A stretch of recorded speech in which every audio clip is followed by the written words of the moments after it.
शांति पाठ के संदर्भ में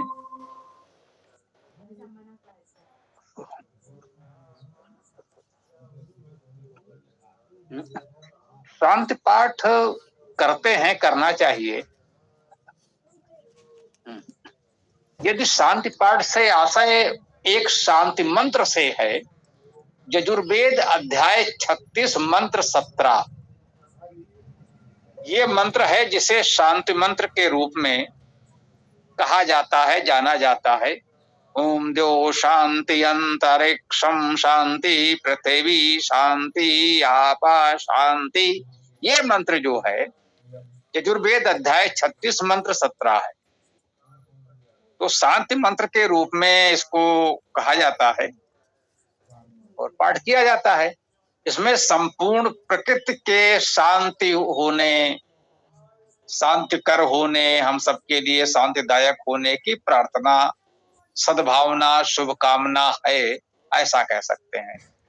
तो इस सुंदर भावना को यदि कोई कहीं भी मिलता जुलता है, कोई भी कार्यक्रम करते हैं, प्रारंभ में पढ़ दें, कार्यक्रम के समापन पर पढ़ दें, अच्छी बात है, करना चाहिए। इसी तरह से स्वस्ति वाचन की परंपरा है।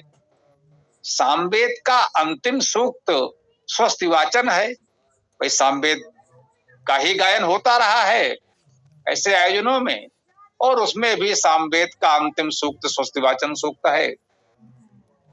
ओम स्वस्ति न इंद्रो वृद्धस्रवाः, है ना, ये मंत्र जो है, तो ये स्वस्ति वाचन के मंत्र हैं। वो भी सामान्यतः कार्यक्रमों के अंत में पढ़े जाते हैं। तो जो भी आयोजन हो उसमें हम सुंदर स्वस्ति वाचन करें। स्वस्ति वाचन का अर्थ भी यही है कि सबके लिए हम कल्याण की कामना कर रहे हैं, प्रकृति हमारे लिए कल्याणकारी हो, हम सबका कल्याण हो, यही भावना स्वस्ति वाचन में है। यही भाव शांति पाठ में है कि सर्वत्र शांति हो, पूरी प्रकृति शांतिदायक हो। तो ये दोनों ही जहां भी कोई भी कार्यक्रम हो पढ़ लिया जाए तो अच्छा ही है। अब रह गई बात इस गोष्ठी की, आवश्यक नहीं है कि सब जगह जो कुछ पढ़ा जा रहा है जो का क्यों पढ़ा जाए। यदि आप इसे पढ़ना चाहें तो कभी किसी ने रोका भी नहीं। वेद मंत्र है, हम लोग वेद गोष्ठी करते हैं, तो कोई भी वेद मंत्र पढ़ा जा सकता है।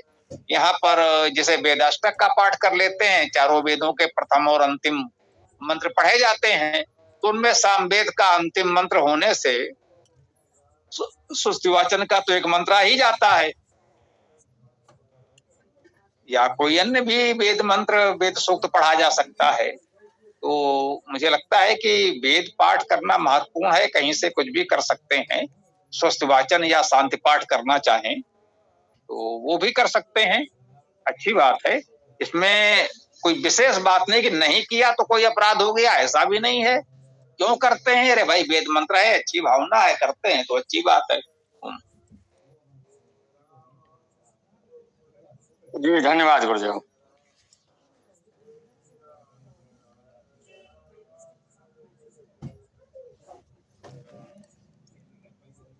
जी, और कोई प्रश्न जो भी आज के संदर्भ में सोचा गया हो तो रख सकते हैं। आज तो केवल प्रश्नोत्तर होना है। प्रतिदिन हम लोग मंत्र व्याख्या भी करते हैं। आज वैसे सामान्यतः रविवार प्रश्नोत्तर सत्र ही होता है, तो किसी का कोई भी प्रश्न हो रखें। हाँ, प्रश्नों से हम लोग भागते नहीं है, ये सभी नए पुराने साथी ध्यान रखें कि नए लोग भी जुड़े हैं, पहली बार जुड़े हैं, तो भी आपका कोई भी प्रश्न हो सनातन धर्म से संबंधित आप रख सकते हैं। हम लोग प्रश्नों से भागेंगे नहीं, प्रयास करेंगे कि उचित तरीके से उसका उत्तर प्रस्तुत किया जाए। जी ओम नमस्ते।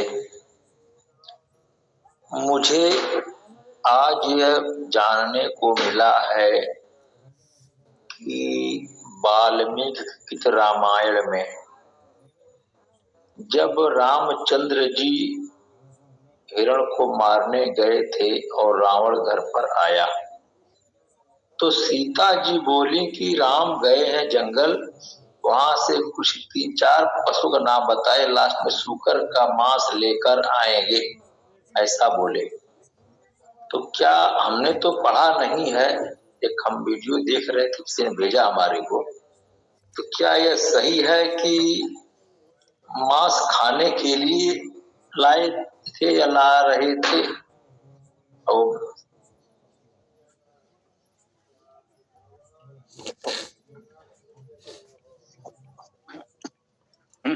निश्चित रूप से ये गंभीर प्रश्न है और उस पर गंभीरता से हमें विचार करना ही होगा।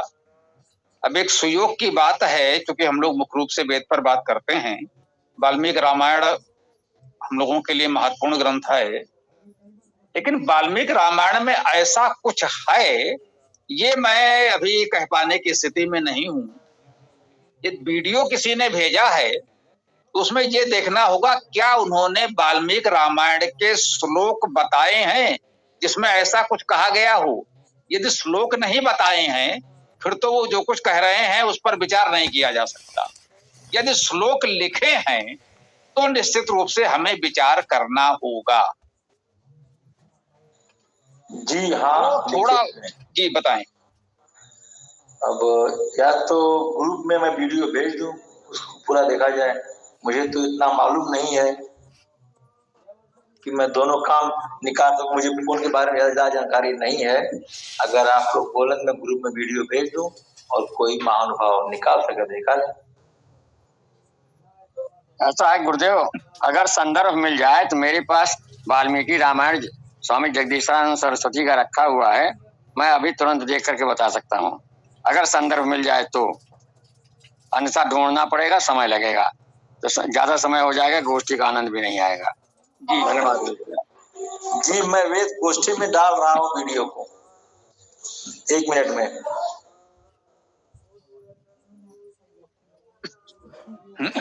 जी आप समूह में दे देंगे तो उसे समय से कभी कोई देख लेगा।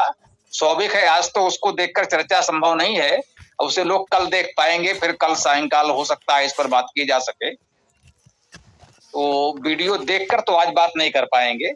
जो पीसी सिंह जी ने कहा कि यदि श्लोकों की संख्या दे दें कि वो श्लोक किस कांड में कहां पर हैं तो उनको खोजने में सुविधा होगी, स्वाभाविक है। परंतु इसमें एक समस्या और है, जैसे आपके पास जगदीश्वरानंद जी की वाल्मीकि रामायण है और जिसने लिया होगा उसने किसी अन्य संस्करण का या गीता प्रेस का ही सामान्यता लिया हो। आर्य समाज ने जो भी ग्रंथ प्रकाशित किए हैं उसमें बहुत कुछ संपादन कर दिया है, अर्थात बहुत सी बातें जो उनको ठीक नहीं लगती थी वो उनको हटा दिया है, शुद्ध संस्करण छापने का प्रयास किया है जो उनकी दृष्टि में शुद्ध है। हम उसे प्रमाणित नहीं कर रहे हैं कौन सा शुद्ध है या अशुद्ध है, लेकिन उन संपादकों को जो ठीक लगा वो उन्होंने किया, ये उनका विवेक है। तो इस तरह से श्लोकों की संख्या में अंतर आ जाएगा, मुख्य बात हम ये कहना चाहते हैं। हाँ, प्रसंग उन्होंने बता दिया है, सीता हरण का प्रसंग है ना, तो ये अरण कांड में होना चाहिए। वो विषय सूची में देखकर पता चलेगा कि सीता हरण का प्रसंग यदि उन्होंने इस तरह से विस्तृत विषय सूची दी हो तो। गीता प्रश्न ने तो दी है, यहाँ एक एक सर्ग की उन्होंने विषय सूची में लिखा है कि सर्ग में क्या प्रसंग है, तो उससे वो पता चल सकता है, इस तरह खोजा जा सकता है। अब पूरी रामायण में तो नहीं खोजा जा सकता, विषय सूची में उस कांड में किस सर्ग में है वो श्लोक संख्या सहित यदि विषय सूची दी है विस्तार से तो आप खोज पाएंगे। वो भी अभी तो संभव नहीं होगा, वो कल ही हो पाएगा, समय तो लगेगा ही। तो संदर्भ मिल जाए तो बात की जाए। यद्यपि प्राचीन ग्रंथों में थोड़ा बहुत प्रक्षेप है, इसे तो सभी विद्वान मानते हैं, और समाजियों का तो ये है जो उन्हें अच्छा नहीं लगता उसे हटा देते हैं, कह देते हैं ये प्रक्षेप है, तो वो भी हास्यास्पद हो गया है। लेकिन प्रक्षेप है इसे सभी विद्वान मानते हैं, इसको नकारा नहीं जा सकता। और राम के समय में पूरी तरह शाकाहारी सब लोग रहे होंगे ये भी संभावना नहीं है। लेकिन हाँ, एक प्रसंग मेरी जानकारी में है इसी सीताहरण के संदर्भ में ही, कि जब राम उस हिरण का कह लीजिए कि आखेट करने के लिए जाते हैं तो सीता ने संभवतः उनसे ये कहा है कि सुंदर मृग है, यदि इसको तुम पकड़ लाओ तो इसको आश्रम में पाल लेंगे, अच्छा लगेगा उसके साथ खेलने में, जो भी समझिए एक सुंदर पशु है और उसको आश्रम में पाल लेंगे अपने यहाँ तो अच्छा लगेगा। वन में भटक रहे हैं, थोड़ा एक अच्छा प्रिय पशु है, थोड़ा उसी के साथ समय जाएगा, मन लगेगा, अच्छा लगेगा। तो ये बात तो उन्होंने कही ही है कि यदि पकड़ लाए तो उसको पाल लिया जाएगा। यद्यप वहां संभवतः ऐसी बात भी कही है कि यदि मारा गया, जीवित नहीं पकड़ पाए, तो इसकी जो खाल है इतनी सुंदर है, वो हो सकता है आसन के रूप में बिछाने आदि में हमारे उपयोग में आ जाए। तो यहाँ पर भी ये बात तो है कि आखेट में जा रहे हैं तो हिरन मारा जा सकता है, एकदम उद्देश्य उसे जीवित पकड़कर पालना है, लेकिन आखेट में मारा जा सकता है। ये संभावना तो सीता अभिव्यक्त कर रही है, उसे भी पता है कि जीवित पकड़ने का प्रयास तो करेंगे लेकिन मारा भी जा सकता है। और यदि मारा गया तो उसकी खाल उपयोग में आ जाएगी। इतनी बात तो कही जा रही है, लेकिन मांस खाने वाली बात संभवता नहीं है। संभवता, मैं कोई प्रामाणिक नहीं कर रहा हूं, क्योंकि इस समय पुस्तक मेरे पास नहीं है। कभी रही है, एक बार दो बार पुस्तकें आई, खरीदी गई, फिर इधर उधर जो भी हो गई, तो उस पुस्तक से देखा जा सकता है। कुछ बच्चे तो नेट पर खोज लेंगे, पीडीएफ में भी देख लेंगे, और जिनके पास पुस्तक है वो उसमें देख लेंगे। तो इसको देख करके हम लोग कल आगे बात कर सकते हैं उसमें क्या कहा गया है। यद्यप कुछ लोग कह रहे हैं कि रामायण में कुछ अन्य स्थानों पर भी मांस प्रस्तुत करने की बात है भोजन में, तो उस दृश्य मैंने कभी बहुत विस्तार से देखा नहीं, वैसा भी है। तो जब आएगा सामने तो विचार किया जाएगा। कल मैं तो देख के बताऊंगा गुरुदेव, संदर्भ मिल जाए तो ज्यादा सुगम रहेगा, मैं वैसे अन्यथा मेहनत ज्यादा करनी पड़ेगी। धन्यवाद गुरुदेव जी। ओम नमस्ते। उसमें मैं वेद गोष्ठी में भी डाल दिया हूँ और सबके साथ लिखा हुआ है, अध्याय क्या है, कांड क्या है, मंत्र नंबर क्या है, सब लिखा हुआ है। जी ओम नमस्ते। क्या मिलावट का है या सही में है, वो क्या है, थोड़ा विचार किया जाए। ओम नमस्ते। जी जी जी, यदि उसमें संख्या लिखी है फिर तो सरल है, फिर कोई समस्या नहीं, फिर खोजा जा सकता है। जी हरीश जी बोलिए। नमस्ते सभी साथियों को नमस्ते। इस पर जो मेरी जानकारी है वो इस तरह से है कि बीच में इस तरह का एक बड़ा विवाद मचा था कि भाई जब आखेट किया गया तो उसके मांस का क्या होगा, और इस तरह की लोगों ने संभावना के आधार पर इस तरह की तमाम सारी बातों को प्रचारित प्रसारित भी किया है, जिसे अपन प्रक्षेप करते हैं। दूसरी बात एक और उसमें दिखाई देती है कि चूंकि ये लोग दोनों भाई और माता सीता ये सभी वनवासी हैं, और उनके सामने फिलहाल जो है इस बात का लक्ष्य है कि हम अपना वनवास जीवन जो है सरल, पवित्र और सात्विक तरीके से गुजारेंगे। तो इसलिए यहाँ भी मांस भक्षण की बात तो समझ में नहीं आ सकती, ना ही मांस लाने की बात बैठती दिमाग में। हाँ, अगली बात जरूर जो आपने बताई, दोनों संभावनाएं कि भाई या तो हरण पाला जाएगा अपने आमोद प्रमोद के लिए, या अगर आखेट पे मर गया तो उसकी हम जो है चर्म का उपयोग कर सकते हैं। ये संभावना तो अवश्य दिखाई देती है। बाकी जो इस तरह की बातें हैं ये निरंतर उड़ाई हुई प्रतीत होती हैं, और मुझे ऐसा कहीं भी नहीं लगता, ना ही तुलसी का रामायण में भी ऐसा कोई प्रसंग दिखाई दिया है। हाँ, ये जरूर है कि उसमें जो है वो रामचंद्र जी को वहां से काफी दूर ले जा गया है, पंचवटी से काफी दूर ले जाता है मारीच स्वर्ण मृग बन करके। ये बात तो है। धन्यवाद।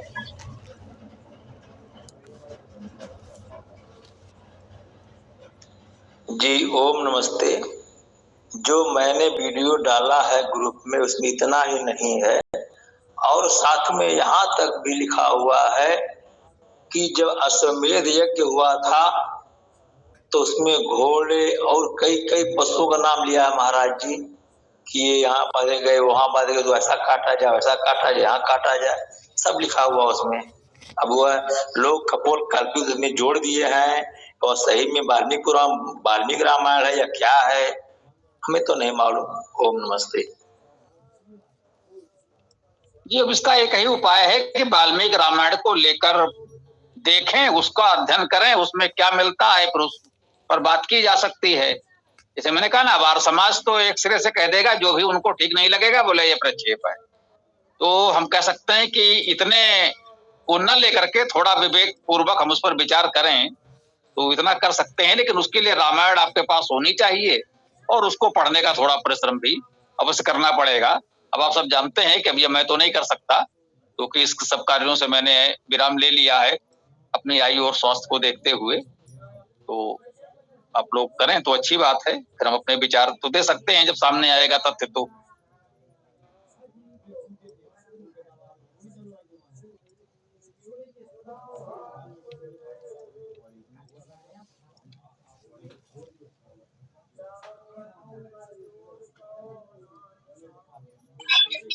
उसी तरह से एक और बात बार बार उठाई जाती है, जो शायद तुलसीदास जी का किया हुआ जो हनुमान का अष्टक है, उसमें भी आता है कि रावण युद्ध अजान की। अजान मतलब उसको मालूम नहीं था, जबकि वही तुलसीदास जी इसी शूर्पणखा के प्रसंग में आगे लिखते हैं, जब शूर्पणखा जाके रावण को बताती है कि एक ही भाई ने खरदूषण को पूरी सेना समेत नष्ट कर दिया, तब रावण विचार करता है कि क्या अवतार हुआ है, अवतरण हुआ है ऐसे किसी दिव्य शक्ति का, जिसे ईश्वर नाम दिया जा रहा है, परमात्मा नाम दिया जा रहा है।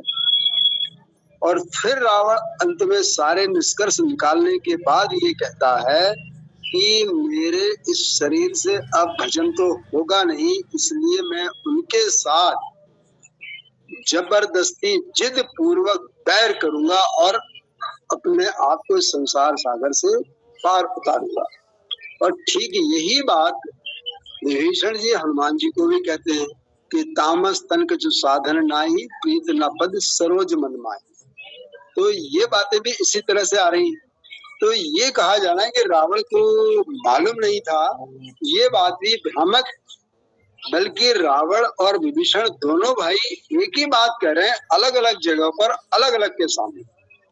एक और बात जो मुझे इसमें दिखाई दी वो ये है कि रावण जो ये भी चाहता था कि जब मेरी बहन के साथ ये कांड घटा है तो इसका मतलब ये हुआ कि मेरी बहन मेरी आज्ञा मानने को तैयार नहीं है, तो निश्चित रूप से ऐसे उद्दंड लोगों के साथ रहने से अच्छा है कि मुझे मृत्यु का वरण करना चाहिए। ये मेरा अपना मत है।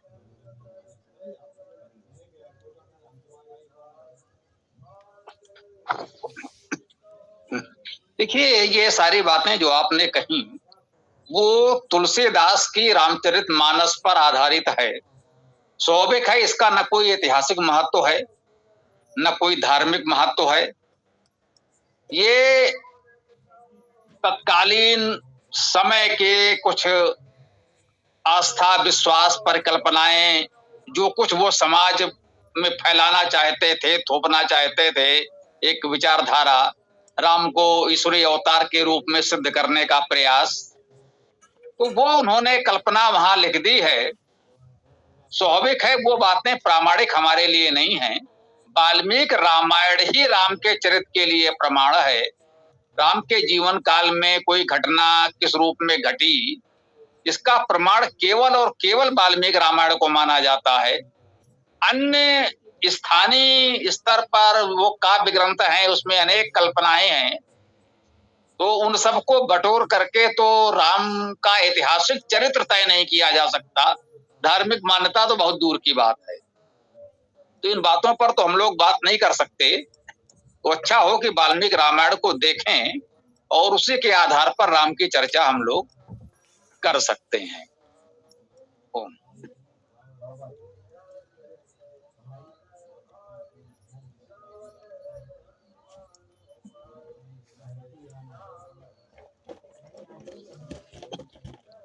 अब इस संदर्भ में कुछ चीजें संदर्भ बस ले सकते हैं।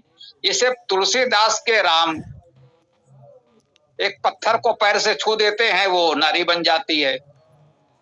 वाल्मीकि रामायण में तो इस प्रकार का गपोड़ा नहीं हो सकता है, भी नहीं, मैंने पढ़ा है वो प्रसंग। अहिल्या वृद्ध महिला है, आश्रम में अकेले रह रही है, राम लक्ष्मण विश्वामित्र जाते हैं, उसको सम्मान देते हैं, और ले जाकर उसके पति के पास पहुंचा देते हैं। बोले अब तुम प्रसन्नता पूर्वक यहाँ रहो, चक्रवर्ती सम्राट के पुत्र हमारे साथ हैं, विश्वामित्र जैसा प्रतिष्ठित तेजस्वी ऋषि है, अब तुम्हें कोई कुछ टोकने बोलने छीटा कसी करने नहीं आएगा।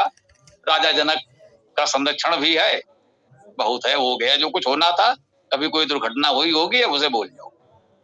ये सीधा सरल प्रसंग है वाल्मीकि रामायण में, जो सहजता से समझ में आता है। पत्थर को पैर से छुआ दें तो वो नारी बन जाए, ये तुलसीदास जैसे लोग गपोड़ा हाँक सकते हैं, ये रामायण में संभव नहीं है। ऐसे जाने कितनी बातें हैं, उन सबको अगर लिखने गिनने बैठेंगे तो फिर कई दिन लग जाएंगे। इसलिए हम लोग प्रमाण के रूप में वाल्मीकि रामायण पर ही ध्यान दें तो अच्छा है। वाल्मीकि रामायण में राम एक राजकुमार हैं, संघर्षशील योद्धा हैं, वहां वो कहीं किसी के अवतार आदि कोई चमत्कारी व्यक्ति नहीं है कि वैसा कोई चमत्कार कर दें। इस तरह की कोई बात वाल्मीकि रामायण में कहीं दूर दूर तक नहीं है, तो मानकर चलें। और समाज में गपोड़े तो वो भी फैले हुए हैं जो तुलसी के रामचरितमानस में भी नहीं है, अर्थात उसके बाद भी बहुत से गपोड़े नए नए लोग गढ़ते रहे हैं। उसमें ये लक्ष्मण रेखा भी है, लक्ष्मण रेखा का कोई उल्लेख वाल्मीकि रामायण तो छोड़िए, तुलसीदास की रामचरितमानस तक में नहीं है। लेकिन लक्ष्मण रेखा आज कितना प्रसिद्ध है, कितना प्रचलित है, उस पर लोग तमाम तर्क संगत कुछ कल्पनाएं भी प्रस्तुत करने लगे हैं उसको सही सिद्ध करने के लिए कि वो जैसे कोई वैज्ञानिक तकनीकी प्रयोग था, किस तरह से कोई व्यक्ति यदि वहां आता तो उसकी पड़ती तो वहां पर आग जलने लगती। उसको कोई वो एक तकनीकी उपलब्धि के रूप में प्रचारित करने का भी कुछ लोग दुष्प्रयास कर रहे थे। मैंने कहा भैया ये लिखा कहाँ है, ये बताओगे? न वाल्मीकि रामायण में, न तुलसी के रामचरितमानस में लक्ष्मण रेखा कहीं है ही नहीं, और तुम उसके तकनीकी प्रयोग सिद्ध करने में लगे हो। तो हमें इतना देखना होगा जो प्रामाणिक ग्रंथ है उसमें क्या लिखा है, उतने तक तो बात कर सकते हैं। मैंने कहा इतना तो ठीक है कि आर्य समाजियों को तो जो भी अच्छा नहीं लगता है प्रक्षेप घोषित कर देते हैं। ये कुछ लोगों ने आर्य समाज पर आरोप लगाया है, तो हम ऐसे कट्टर आर्य समाजी तो नहीं है कि जो भी हमारे विचारों के जरा सा लग जाए बोले ये प्रक्षेप है। हम उस पर गंभीरता से तर्कसंगत तरीके से विचार करेंगे, लेकिन वो मूल ग्रंथ में होना चाहिए तब, यदि वाल्मीकि रामायण में होगा तब। बाकी वो इधर उधर की पुस्तकों में, किसी नाटक सीरियल फिल्म में क्या दिखाया गया है उस पर हम लोग चर्चा नहीं कर सकते। मुझे लगता है कि इतने गंभीर चर्चा का स्तर तो हम लोगों का है। गुरुदेव प्रणाम। मैंने देखा है वो लक्ष्मण रेखा जहाँ बनी हुई है नासिक में 2003 में, वो एक नाला सा है। मैंने पूछा लक्ष्मण रेखा है कहाँ, तो वहां के लोगों ने बताया कि यही लक्ष्मण रेखा है, वो नाला है हल्का सा। और जो धनुष की बात आती है, धनुष जग की जनकपुर में, तो मैं वहां गया था, धनुषा धाम कहते हैं उसको, और जनकपुर से 18 किलोमीटर दूर है वो। वहां देखा तो ये कहे कि टूटा हुआ धनुष यही है। तो मैंने कहा ये बताइए देश विदेश के राजा जो आए थे वो कहाँ थे? तो कहे इसी वजह से यहाँ इतनी दूर रखा गया था, जनकपुर में नहीं रखा गया था कि वहां पर जो है जगह इतनी नहीं है। और देखा तो वही कपोल कल्पित, और क्या बताएं आपको, अब हम कुछ और आगे नहीं कह सकते हैं। पर देखा है ग्राह्य नहीं हो पाया दोनों चीजें। धन्यवाद गुरुदेव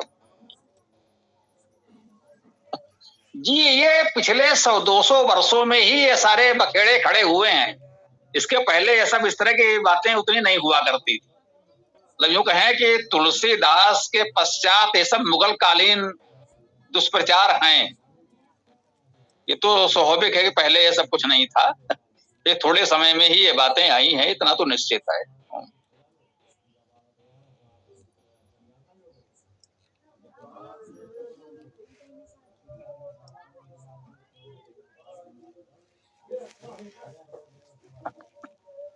धनुष जो रखा है उसकी तो जांच करके कोई भी बता देगा ये 10, 20, 50, 100, 200 साल कितना पुराना है ना। अगर इस पर वो सहमत हो, कभी सहमत नहीं होंगे, क्योंकि उनको पता है हो सकता है वो 100 वर्ष पुराना भी नहीं होगा। जो धनुष उन्होंने वहां रखा है, जो राम के समय का बता रहे हैं। राम क्या, राम के भी बहुत पहले, वो तो शिवधनु बताया जा रहा है ना। वो शिव जी के समय का था। कब के समय शिव जी जनक के पूर्वजों के पास रख गए थे। हाँ, इतना तो है, बताया जा रहा है कि जनक के पूर्वजों के पास, मतलब उस समय जो जनक के पूर्वज राजा रहे होंगे, उनके पास शिव जी रख गए थे। पीढ़ी दर पीढ़ी वो वहां रखा रहा, तब राम ने तोड़ा।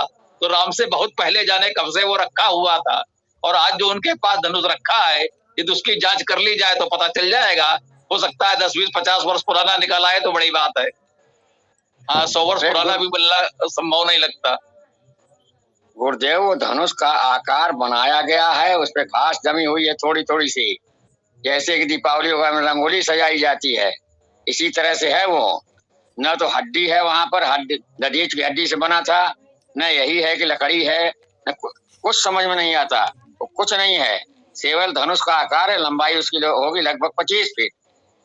चारों तरफ से घेर रखा है जाली से, उसको दूर से देखिए आप, यही है वहां पर और कुछ नहीं है। हल्का सा एक टाउन एरिया की जगह है, उसको धनुषा धाम कहते हैं उस जगह को। धन्यवाद गुरुदेव।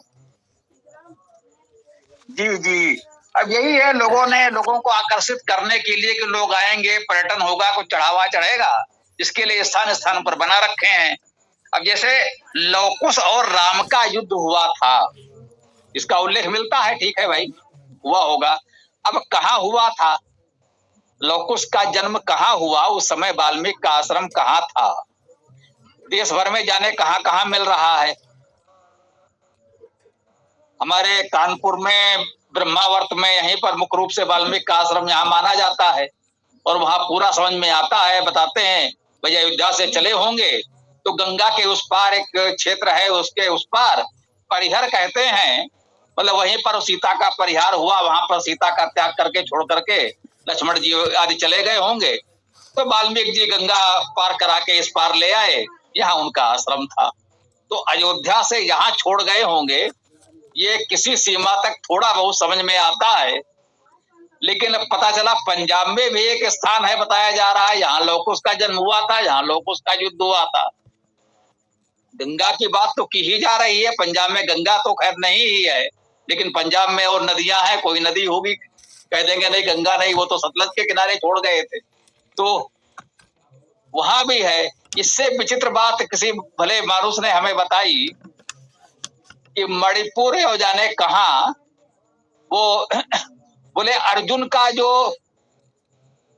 उन अहीरों से युद्ध हुआ था, जब वो द्वारिका से लौट रहे थे कृष्ण के मृत्यु के पश्चात, उनके परिवार की महिलाओं को लेकर के, और रास्ते में कहीं कुछ भीलों आदि से संघर्ष हुआ, उन्होंने लूटपाट कर ली। वो कहाँ है, बोले पूर्वोत्तर भारत में कोई स्थान है, वहां लोगों ने स्थान बना रखा है, यहाँ पर हुआ था। हमने कहा भले मानुष, थोड़ा सा विवेक लगाओ, यदि वो गुजरात द्वारिका से चले होंगे और जाना था हस्तिनापुर, हस्तिनापुर है इस समय मेरठ में, पश्चिमी उत्तर प्रदेश में, दिल्ली के निकट। तो द्वारिका गुजरात से चलेंगे, पहुंचना है हस्तिनापुर गंगा के किनारे पश्चिमी उत्तर प्रदेश में, तो भैया कितना चक्कर लगाकर पूर्वोत्तर तक कैसे पहुंच जाएंगे, वो किस रास्ते से कैसे चले थे जो वहां पहुंच गए। भाई ऐसी परिस्थिति में कृष्ण की मृत्यु हो गई है, परिवार वालों को लेकर वो हस्तिनापुर वापस आ रहे हैं कि चलो भाई यहाँ पर हम उन्हें रखेंगे, जो भी उस समय की परिस्थिति पर निर्णय लिया गया हो वो ठीक है। लेकिन वहां से यहाँ आने के लिए इतना लंबा रास्ता क्यों चुना जाएगा। कृष्ण भी मथुरा से द्वारिका जिस रास्ते से गए, लगभग उसी रास्ते से वापस भी आ सकते थे, आए ही होंगे। उस समय जब यातायात के इतने साधन भी नहीं थे, तो इतना घूमकर क्यों गए होंगे, वहां पर अनावश्यक युद्ध हुआ होगा। तो ऐसे प्राचीन घटनाओं के देश भर में लोगों ने अलग अलग ये प्रत्येक स्थान, जैसा आप बता रहे हैं, कोई चित्र, रंगोली, मूर्ति, चित्र, कुछ इस तरह का बना रखा है। उसका उद्देश्य केवल इतना ही है कि इस कुतूहल में कुछ लोग आएंगे तो कुछ व्यवसाय चलेगा, कुछ आर्थिक लाभ होगा, एक आस्था श्रद्धा बस कुछ लोग चढ़ावा चढ़ा जाएंगे, बस इसी उद्देश्य से ये सब किया गया है। और इसका कोई अर्थ नहीं है, उसका कोई ऐतिहासिक बात तो नहीं है कि कि यहाँ बताया जा रहा है तो वहां होगा। और तो और छोड़ो, इन सबके जो सूत्रधार कह लीजिए आज के काल में, तुलसीदास जी का जन्म कहाँ हुआ था। कई स्थानों पर तुलसीदास जी का जन्म स्थान बना लिया गया है कि चलो भाई तुलसीदास के भक्त भी बहुत हो गए हैं, तो भैया यहाँ भी आओ चढ़ावा चढ़ाओ, वहां भी आओ चढ़ावा चढ़ाओ। सरकार परेशान है, किसी सरकार ने कहीं तुलसी जन्म स्थान को कुछ सहयोग सहायता राशि दे दी तो दूसरे वाले भड़क गए, तुलसी का जन्म स्थान तो यहाँ है, तो वहां काहे सहायता दे रहे हो, चलो हमको लाओ। तो ये तो स्थिति है। अभी तुलसीदास जी 400 वर्ष पहले हुए, उनका तो ये हाल बना रखा है, तो फिर राम और कृष्ण के समय के लोग क्या करेंगे। तो इस पर हमें थोड़ा विवेक रखना होगा कि वाल्मीकि रामायण में या महाभारत में ऐसे ग्रंथों में जो प्रामाणिक उल्लेख मिले उसको ही माने, उस पर ही चर्चा करें, विचार करें। अन्य इधर उधर की बातों पर कोई ध्यान देने की आवश्यकता नहीं है। मुझे लगता है उचित यही होगा। गुरुदेव, सीता समाहित स्थल यहाँ पर इलाहाबाद से 65 किलोमीटर दूर रविदास नगर में पड़ता है। वहां भी बता रहे हैं कि यहाँ सीता लोग कुछ यहाँ पैदा हुए थे, वाल्मीकि आश्रम यहाँ था और सीता जी समाहित हुई थी। उनकी बड़ी बढ़िया मूर्ति भी बना दिया गया है, बड़ी मार्मिक मूर्ति है। लोग देखते हैं तो आकर्षित हो जाते हैं। और जो प्रयागराज दूर दूर से लोग आते हैं स्नान करने के लिए, वो भी वहां जाते हैं। 65 किलोमीटर दूर है यहाँ से, इलाहाबाद से। संत रविदास नगर में पड़ता है, बनारस के पहले। धन्यवाद गुरुदेव। वहां भी मैं गया हूँ, लेकिन ये सब मात्र कपोल कल्पित के अलावा कुछ नहीं समझ में आता है। धन्यवाद गुरुदेव जी। वहां लोगों से पूछे पता चले तो हो सकता है पता चल जाए कि हो सकता है 2-3 पीढ़ी पहले किसी ने बनाया हो। जो इस समय वहां के महंत आदि होंगे पुजारी, उन्होंने बनाया होगा या उनके पिताजी दादाजी ने बनाया होगा। इससे अधिक प्राचीन होने की संभावना नहीं है, ये मान लीजिए। ये सभी स्थानों का यही हाल है। गुरुदेव, चंद्रशेखर कुछ दिन में चंद्रशेखर जी प्रधानमंत्री हुए थे, उनके समय में अच्छा खासा पैसा दिया गया, उसी से डेवलप किया गया। उसके पहले हम लोग यहाँ इलाहाबाद के रहने वाले हैं, कभी सुना भी नहीं था। धन्यवाद गुरुदेव। यही होता है कि वो मान लीजिए चंद्रशेखर जी तक वहां के किसी व्यक्ति की पहुंच रही होगी। भाई कोई चंद्रशेखर जी का करीबी उस क्षेत्र का नेता होगा, तो उसने अपना थोड़ा सा बात करके कुछ करवा दिया तो वहां का चल निकला। ये स्थिति है। गुरुदेव, सत्यता यही है जो आप बता रहे हैं।